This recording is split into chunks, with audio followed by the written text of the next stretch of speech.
Now that we are at the end of Module 19, we'll summarize everything we've learned.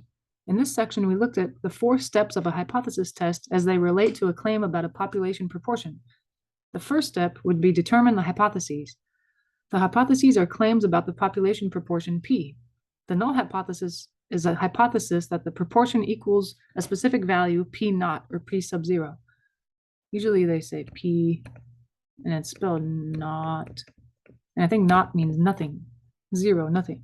The alternative hypothesis is the competing claim that the parameter is less than, greater than, or just not equal to P naught. Step 2, collect the data. Since the hypothesis test is based on probability, random selection and random assignment in an experiment is essential in data production. If you are not using a simulation, then verify that the normal curve can represent the distribution of sample proportions.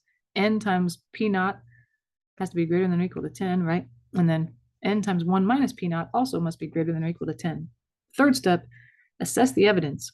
Conduct the simulation or determine the test statistic, which is the z-score for the sample proportion.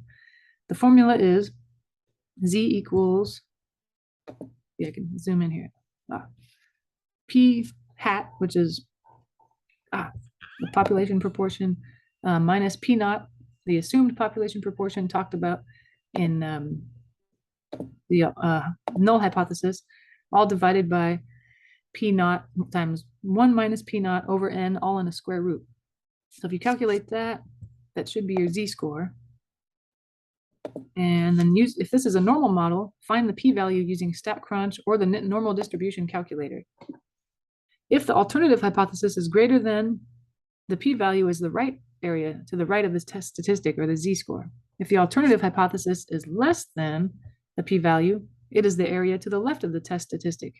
If the alternative hypothesis is not equal to, the p-value is equal to double the tail of either area beyond the test statistic. We saw an example of that. Step 4 would be give the conclusion. Okay, a small p-value says the data is unlikely to occur if the null is true. If the p-value is less than or equal to the significance level, we reject the null hypothesis and accept the alternative hypothesis instead. If the p-value is greater than the significance level, we say we fail to reject the null hypothesis. We never say that we accept the null hypothesis. We just say that we don't have enough evidence to reject it. This is equivalent to saying we don't have enough evidence to support the alternative hypothesis. We write the conclusion in the context of the research question. Our conclusion is usually a statement about the alternative hypothesis. We accept the alternative hypothesis or we fail to accept it, and should include the p-value.